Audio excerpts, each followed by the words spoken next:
దీంట్లో సుబ్బారెడ్డి అనే వ్యక్తి అతని యొక్క ఒక ఇల్లు ఉంది. సుబ్బారెడ్డికి ఒక ఇల్లు ఉంది. ఆ సుబ్బారెడ్డికి కొన్ని ఆర్థికపరమైన సమస్యలు ఉన్నాయి. అతను చీటీలు వేసి చాలా మందికి అప్పులై ఉన్నాడు. అప్పులు కట్టలేక ఉన్న పరిస్థితుల్లో ఈ సుబ్బారెడ్డి యొక్క ఇల్లు గతంలో లక్ష్మీ ప్రసన్న అనే ఆవిడికి తాకట్టబడడం జరిగింది.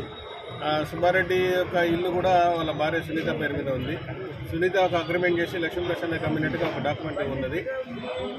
తర్వాత సునీత దగ్గర నుంచి తీసుకున్నటువంటి లక్ష్మీ ప్రసన్న సురేష్ అనే వ్యక్తికి ఆ ఇల్లు అమ్మినట్టుగా ఒక డాక్యుమెంట్ ఉంది.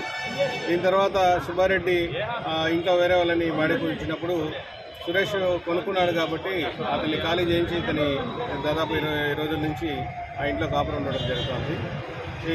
ఈ సుబ్బారెడ్డికి అప్పులు ఎక్కువయ్యి కట్టలేని పరిస్థితుల్లో ఏదో ఒక విధంగా ఇల్లు అమ్మి అప్పులు కట్టాలనే ఉద్దేశంతో ఈరోజు సుబ్బారెడ్డి, తర్వాత విజయరెడ్డి, ఇంకా కొంతమంది సురేష్ వాళ్ళ ఇంటి దగ్గరికి వెళ్ళడం జరిగింది.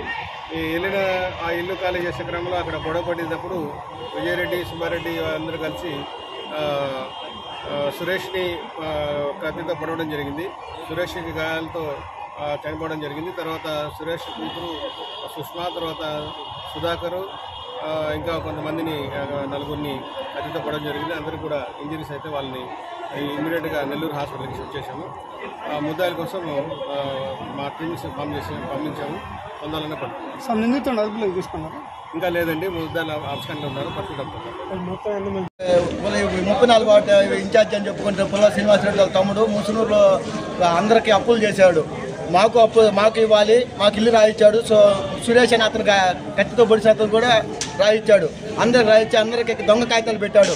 అదేమంటే పుల్ల శ్రీనివాసరెడ్డి నేను ఇన్ఛార్జి, నేను ఏమైనా చేస్తానని నన్నే ఏలగడతానని చెప్పిండు. నన్ను ఏలగడితే ఊళ్ళో లేకుండా చేస్తానని చెప్పిండు. తర్వాత వీళ్ళు స్టేషన్ చుట్టూ అని తిరిగితే మాకు పక్కాగా సిఐ కాడ, డిఎస్పీ కాడ, ఎస్ఐ కాడ అన్నిటి కాడ కాగితాలు ఉన్నాయి. మేమే సురేష్ అన్నోళ్ళే ఉంటున్నారు ఇంట్లో.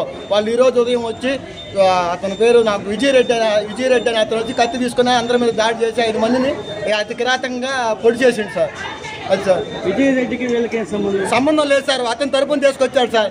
సుబ్బారెడ్డి శ్రీనివాసరెడ్డి తమ్ముడు తరపున తీసుకొచ్చాడు సార్. శ్రీనివాసరెడ్డి తమ్ముడు ఉన్నాడు అక్కడ. శ్రీనివాసరెడ్డి తమ్ముడు ఉన్నాడు సార్. ఇక్కడ కూడా వచ్చారు సార్. ముందు వాళ్ళు పోలీస్ స్టేషన్కి వచ్చారు సార్. వాళ్ళు వచ్చేటప్పుడు అతను కూడా వచ్చాడు. వాళ్ళ భార్య ఉంది, పుల్ల శ్రీనివాసరెడ్డి తమ్ముడు ఉన్నాడు, పుల్ల సుబ్బారెడ్డి ఉన్నాడు. అది శ్రీనివాసరెడ్డి లేడు, పుల్ల సుబ్బారెడ్డి ఉన్నాడు సార్. సార్ సుబ్బారెడ్డి స్పాట్లో ఉన్నాడు సార్. స్పాట్లో ఇక్కడికి వచ్చాడు సార్. టీషర్ట్ వేసుకొని, చినిగిపోయిన టీషర్ట్ వేసుకొని ఇక్కడికి వచ్చాడు సార్. ఎంతమంది మీద దాడి చేశారు? 5 మంది మీద దాడి చేశారు. అందరూ కత్తిపోట్లేదు సార్. ఆయనకి మరి సురేష్ అనకైతే మరీ విషయంగా చనిపోయే పరిస్థితిలో ఉన్నారు సార్. చూశారు కదా సార్ మీరు కూడా. 5 మంది వైఎస్ఆర్ పాలన నన్ను ఏడగడతానండి సార్ శ్రీనివాసరెడ్డి. నాకు ఆ రికార్డింగ్ కూడా సార్. నేను కౌన్సిలర్ పిల్లలు సార్. నేను యాడ్ నుంచి వచ్చి భయం అడుగుతుంది.